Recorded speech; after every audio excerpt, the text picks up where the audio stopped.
Hi viewers, welcome back to ടുട്ടൂസ് kitchen. ഇനി നമുക്ക് വൈറ്റ് റൈസ് എങ്ങനെയാണ് കുക്കറിൽ കുക്ക് ചെയ്യുന്നതെന്ന് നോക്കാം.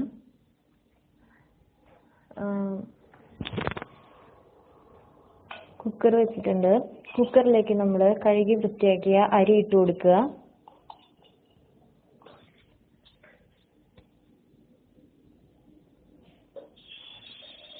ഇനി അതിലേക്ക് വെള്ളം ഒഴിച്ചു കൊടുക്കണം.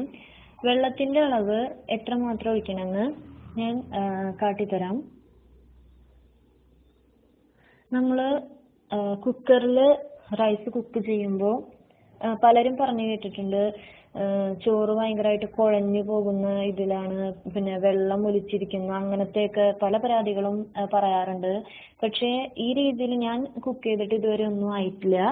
അതുകൊണ്ട് ഈ കുക്കറിൻ്റെ ഈ വക്കിന്ന് ഒരു അല്പം താഴെയായിട്ട് വരെ വെള്ളം ഒഴിച്ചു കൊടുക്കണം. നമ്മൾ കൂടുതൽ വെള്ളം ഒഴിക്കുന്നതിൻ്റെ ഗുണം എന്താണെന്ന് വെച്ചാൽ, അരിക്ക് കുക്കറിൽ കിടന്ന് തിളയ്ക്കാൻ ആവശ്യമായിട്ടുള്ള ഒരു സ്പേസ് കിട്ടും. അത് മാത്രമല്ല, അങ്ങനെ വരുമ്പോൾ ഉള്ള ഗുണം എന്താണെന്ന് വെച്ചാൽ, അരി തമ്മിൽ ഒട്ടിപ്പോവാത്ത രീതിയിൽ നല്ല പോലെ നമ്മൾ കലത്തിൽ പാകം ചെയ്യുന്ന പോലെ തന്നെ നമുക്ക് അരി നല്ല പോലെ വെന്ത് കിട്ടും. ഇനി നമ്മൾ കുക്കറിൽ അരി ഇട്ട ശേഷം ഒരു 4-5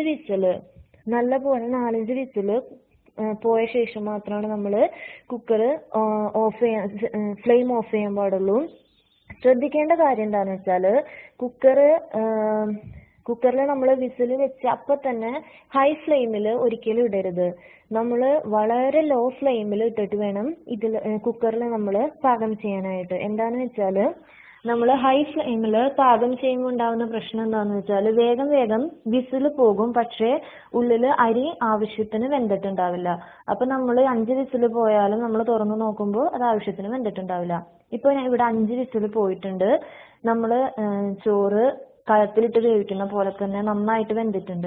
ഇനി നമ്മൾ ചോറ് ഊറ്റുമ്പോൾ ശ്രദ്ധിക്കേണ്ട എന്താണെന്ന് വെച്ചാൽ, ഈ കുക്കറിൽ പാകമായിട്ടുള്ള റൈസിനെ നമ്മൾ ഒരു പാത്രത്തിൽ നിറച്ച് വെള്ളം എടുത്തിട്ട് അതിലേക്ക് ഇടുക. അതിലേക്ക് ഇടുമ്പോൾ എന്തെങ്കിലും വഴുവഴുപ്പ് പോലെ നിങ്ങൾക്ക് തോന്നുന്നുണ്ടെങ്കിൽ ഇങ്ങനെ നമ്മൾ ചെയ്യും. ഈ ഒരു പ്രോസസ്സിലൂടെ ആ വഴുവഴുപ്പ് മൊത്തം പോയി കിട്ടും. ഇനി നമ്മൾ ഊറ്റുകൈയിൽ വെച്ചിട്ട് ചോറിനെ നമുക്ക് ഊറ്റിയെടുക്കാം. ഇനി നിങ്ങൾ ഉപ്പിട്ടാണ് ഊറ്റുന്നതെങ്കിൽ ഈ ഒരു പ്രോസസ്സിൽ നിങ്ങൾക്ക് ആവശ്യത്തിന് ഉപ്പിട്ട് കൊടുക്കാം. കണ്ടോ, നല്ല നമ്മൾ കലത്തിൽ കുക്ക് ചെയ്യുന്ന അതേ രീതിയിൽ ഒരിക്കലും അങ്ങോട്ടും ഇങ്ങോട്ടും അരികൾ തമ്മിൽ ഒട്ടാത്ത രീതിയിൽ സെപ്പറേറ്റഡ് ആയിട്ടുള്ള നല്ല ചോറ് ഇവിടെ റെഡി ആയിട്ടുണ്ട്. അപ്പോൾ ഓഫീസിലൊക്കെ പോകുന്നവർക്ക് ഇത് വളരെ ടൈം കൺസ്യൂമിങ് ആണ്. അപ്പോൾ എല്ലാവരും വീട്ടിൽ ഇങ്ങനെ ട്രൈ ചെയ്ത് നോക്കുക. സബ്സ്ക്രൈബ്